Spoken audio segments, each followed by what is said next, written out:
श्री गणेशाय नमः। कार्तिक महात्म्य 11वां अध्याय।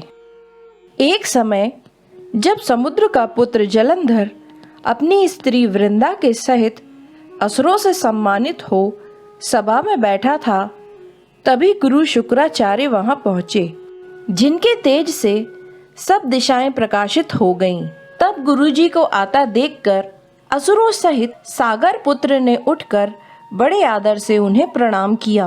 तेजस्वी गुरुजी ने सबको आशीर्वाद दिया। फिर उनको एक दिव्य आसन पर बैठाकर सब दैत्य भी यथा स्थान बैठ गए और सागर पुत्र ने नम्रता से यह प्रश्न किया, हे गुरुजी, राहु का सिर किसने काटा था? आप हमें यह बतलाइए।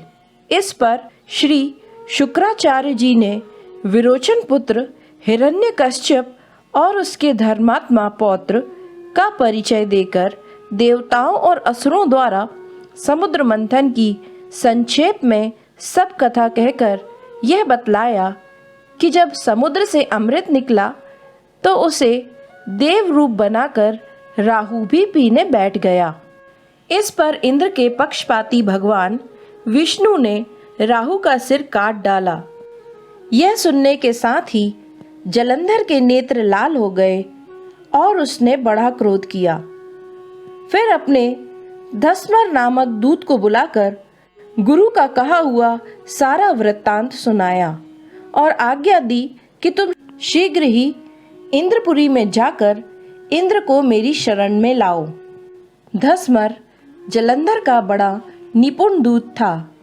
वह शीघ्र ही इंद्र की सुधर्मा नामक सभा में जा पहुंचा और उसने जलंधर के शब्दों में कहा, हे देवताधम, तुमने समुद्र को क्यों मथा और मेरे पिता के सभी रत्नों को क्यों ले लिया है? ऐसा करके तुमने अच्छा नहीं किया। यदि तू अपना भला चाहता है तो उन सभी रत्नों सहित देवताओं के साथ मेरी शरण में आ, अन्यथा हे सुराधम, मैं सत्य कहता हूँ कि तेरा राज्य ध्वस्त कर दूंगा। इंद्र यह सुनकर बहुत विस्मित हुआ और कहने लगा, पहले सागर ने मेरे भय से सब पर्वतों को अपनी कुक्षी में क्यों स्थान दिया और मेरे शत्रु दैत्यों की क्यों रक्षा की? इसी कारण से मैंने उनके सब रत्न हरण कर लिए हैं। मैं सत्य कहता हूँ कि मेरा द्रोही सुखी नहीं रह सकता। इंद्र की बात सुनकर वह दूत शीघ्र ही जलंधर के पास आया और सब बातें उससे कह सुनाई, जिन्हें सुनते ही वह दैत्य क्रोध के मारे अपने होठों को काटने लगा और देवताओं को जीतने के लिए उसने उद्योग आरंभ कर दिया। फिर तो सब दिशाओं तथा पाताल से करोड़ों दैत्य उसके पास पहुंच गए। शुंभ निशुंभ सेनापतियों को साथ लेकर जलंधर इंद्र से युद्ध करने लगा। शीघ्र ही इंद्र के नंदन वन में अपनी विशाल सेना उतार दी। वीरों की शंख ध्वनि और घोर गर्जना से इंद्रपुरी गूंज उठी। अमरावती छोड़ देवता उनसे युद्ध करने लगे। भयानक मारकाट हुई। दोनों पक्षों के आचार्य अपने अपने मृतकों को जीवित करने लगे। असुरों के आचार्य गुरु शुक्राचार्य अपनी मृत संजीवनी विद्या से और देवगुरु बृहस्पति द्रोणागिरी से औषधि लाकर मुर्दों को जिलाते रहे। इस पर जलंधर ने अपने गुरु शुक्राचार्य जी से क्रुद्ध होकर कहा, मेरे हाथ से मरे हुए देवता कैसे जीवित हो सकते हैं? जिलाने वाली औषधियां तो सब आपके पास ही हैं, फिर यह कैसे संभव है? इस पर श्री शुक्राचार्य जी ने गुरुदेव श्री बृहस्पति जी द्वारा द्रोणागिरी से औषधि लाकर देवताओं के जिलाने की बात कह दी। यह सुनकर जलंधर और भी क्रुद्ध हो गया। श्री शुक्राचार्य जी ने कहा, क्रुद्ध क्यों होते हो? यदि शक्ति है तो द्रोणागिरी पर्वत को उखाड़कर समुद्र में फेंक दो, तब मेरे कथन की सत्यता प्रमाणित हो जाएगी। इस पर जलंधर क्रुद्ध होकर शीघ्र ही द्रोणागिरी पर्वत के पास जा पहुंचा और अपनी भुजाओं द्वारा उसे जड़ से उखाड़कर समुद्र में फेंक दिया। वह भगवान शंकर का तेज था। इसमें जलंधर की कोई विचित्रता नहीं थी।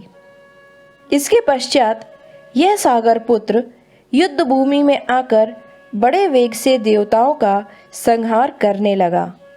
जब गुरु बृहस्पति औषधि लेने के लिए द्रोणागिरी पर्वत पर पहुंचे तो द्रोणागिरी की जगह वहां पर उन्हें सूना मैदान मिला। तब वह भयभीत होकर देवताओं के पास आए और कहा कि युद्ध बंद कर दो, तुम लोग अब जलंधर को नहीं जीत सकोगे। पहले इंद्र ने जो भगवान शंकर को अपमान किया था, यह उसी का फल है। यह सुनकर देवता युद्ध की आशा त्याग अत्यंत ही व्याकुल हो इधर उधर भाग निकले। सिंधु सुत निर्भय होकर अमरावती में प्रविष्ट हो गया। इंद्र आदि सब देवताओं ने गुफाओं में शरण ली।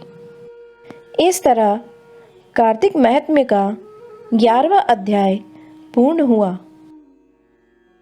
श्री गणेशाय नमः। कार्तिक महात्म्य 12वां अध्याय। श्री नारद जी ने कहा, तब जलंधर को अपनी खोज में आता देख इंद्र आदि देवता भय कंपित होकर वहां से भी भाग निकले। भागकर वह वैकुंठ में भगवान विष्णु के पास पहुंचे। फिर देवताओं ने अपनी रक्षा के लिए उनकी स्तुति की। देवताओं की उस दीन वाणी को सुनकर करुणा सागर भगवान विष्णु ने उनसे कहा, देवताओं, तुम भय को त्याग दो। युद्ध में मैं शीघ्र ही उस जलंधर को देखूंगा। ऐसा कहने के साथ ही भगवान गरुड़ पर जा बैठे।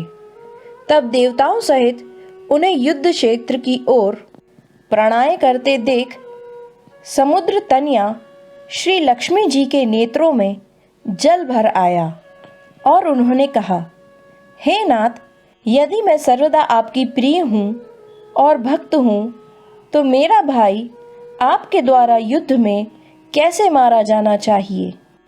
इस पर भगवान विष्णु ने कहा, यदि तुम्हारी ऐसी ही प्रीति है तो मैं उसे अपने हाथों से नहीं मारूंगा, परंतु युद्ध में तो जाऊंगा ही, क्योंकि देवताओं ने मेरी बड़ी स्तुति की है। ऐसा कहकर शंख, चक्र, गदा लेकर पद्मधारी भगवान विष्णु गरुड़ पर चढ़े और शीघ्र ही युद्ध के उस स्थान पर जा पहुंचे जहां पर की जलंधर विद्यमान था। विष्णु के तेज से कंपित देवता सिंहनाद करने लगे। फिर तो अरुण के अनुज गरुड़ के पंख की प्रबल वायु से पीड़ित हो दैत्य इस प्रकार घूमने लगे जैसे आंधी से बादल आकाश में घूमते हैं। तब अपने वीर दैत्यों को पीड़ित होता देखकर जलंधर ने क्रुद्ध होकर भगवान विष्णु को अद्भुत वचन कहकर उन पर कठोर आक्रमण कर दिया। इस तरह कार्तिक महात्म्य का 12वां अध्याय पूर्ण हुआ। इसके आगे की कथा के लिए 13वां अध्याय अवश्य सुने।